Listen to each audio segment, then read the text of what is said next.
Hey Bum Bums! Join us for our first coffee date as we celebrate Lovey getting his first job. Enjoy a sunny walk with Hershey until we got trapped at the park. Ba't umatras yung train? 1 hour na kami andito. And here, the latest on my job hunting journey. Turns out, more interviews were coming. And so was the good news we've been waiting for. Tara, let's go!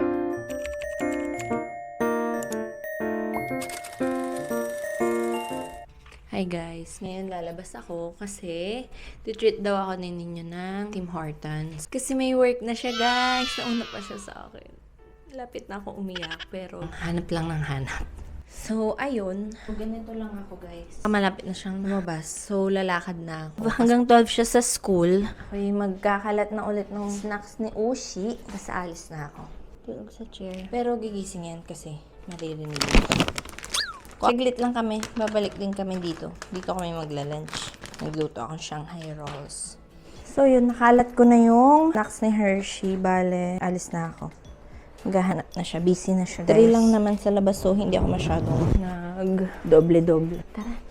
Getting our first Tim Hortons together. Bye! Blackpink! Tinanong ko na nga rin kung may job opening sila doon. Kasi walking distance lang if ever.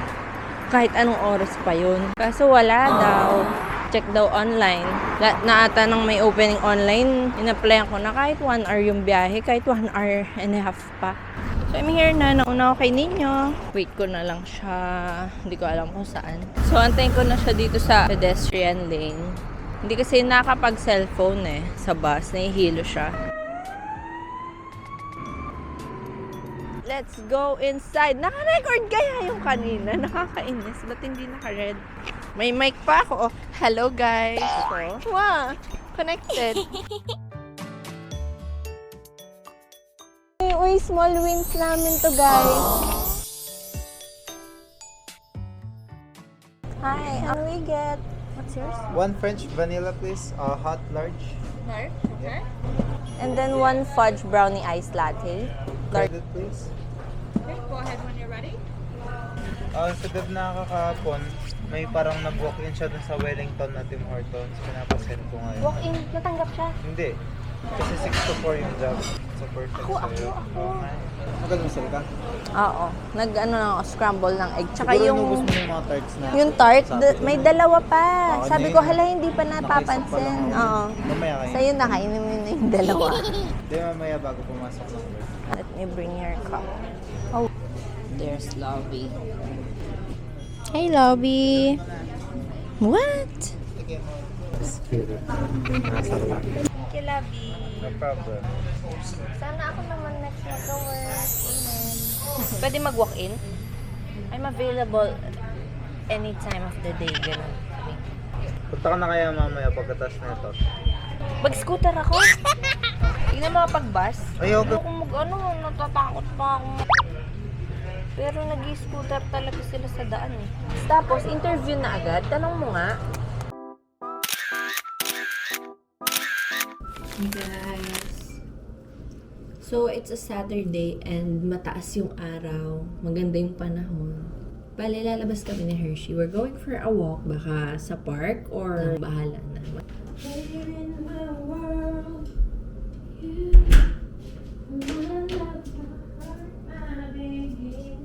Ito na lang yung suot ko. Tulog na tulog pa yung alaga ko. Tingnan nyo guys. Ising ka na. Ay sus. Hershey's new favorite dito. This is liver with cranberry. Magbibihis pa pala ng aso. Hi guys! Yung winter jacket niya. Labas tayo kasi wala na yung exercise. Ayan siya. Bad trip siya kasi ayaw niya ng nakadamit. Hi guys! Labas muna kami.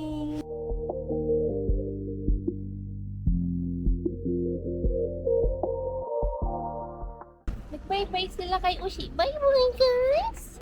Pwede naman na kasi siya mag-walk. Gawa ng walang salt sa daan. Tagal nang walang salt, parang 2 weeks na. Walk with us, guys. Lead the way, Hershey. Ayan o, ganda ng araw, di ba? So nice. Nasa work si Ninyo.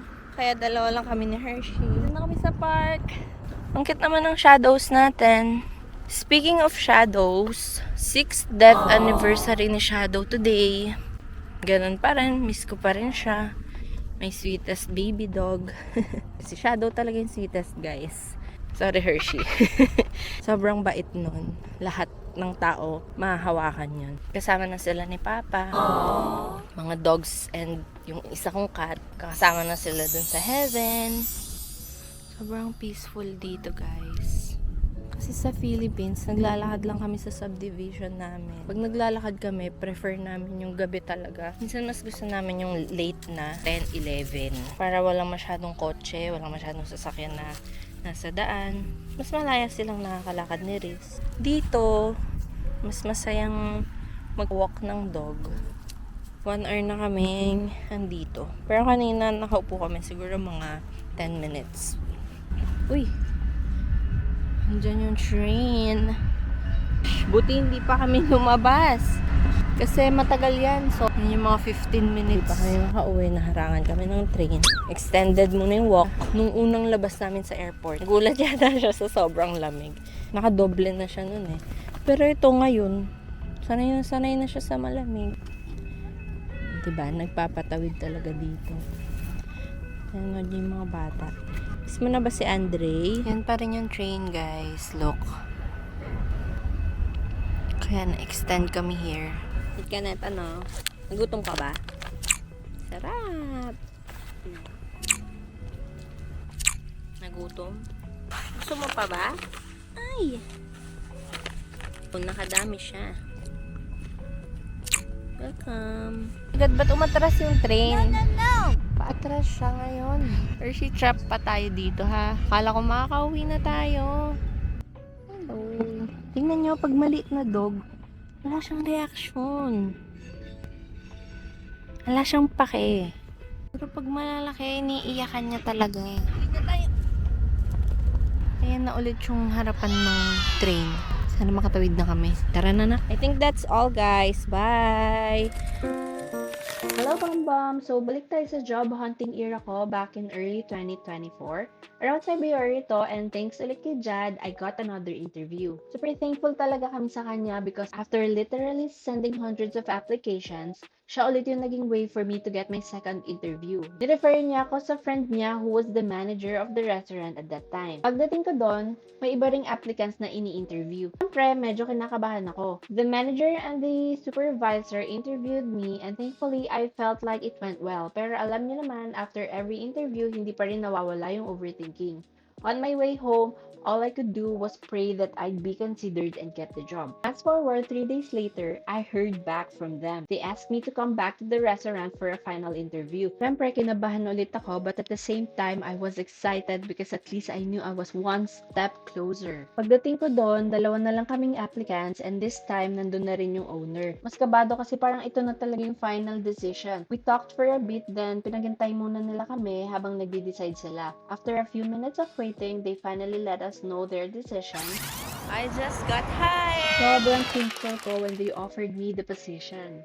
They explained that the other applicant was looking for a part-time job while they were hoping to find someone who could be more flexible with the schedule, which matched what they needed at the time. But honestly, I was also happy for him because they told him that once they needed another employee, they would contact him. And guess what? Just a few weeks later, he became part of our team too. Ang saya lang kasi pareho kaming nabigyan ng opportunity. That experience reminded me that God always provides. Minsan hindi sa way na ina-expect natin and hindi din sa timing na gusto natin. But He always knows exactly what we need and He places the right people in our lives at the right time. Kaya isa rin yan sa lagi kong prayer that God surrounds us with people who genuinely want to help us and see us grow. Looking back, sobrang hirap ng season na yon. Ang daming rejections, ang daming waiting, and so many times I found myself wondering, Lord, kailan kaya ako magkaka-work? And what's amazing is that when I least expected it, opportunities started coming in. On the same day as my restaurant interview, I also received an email inviting me to another interview related to my previous work experience.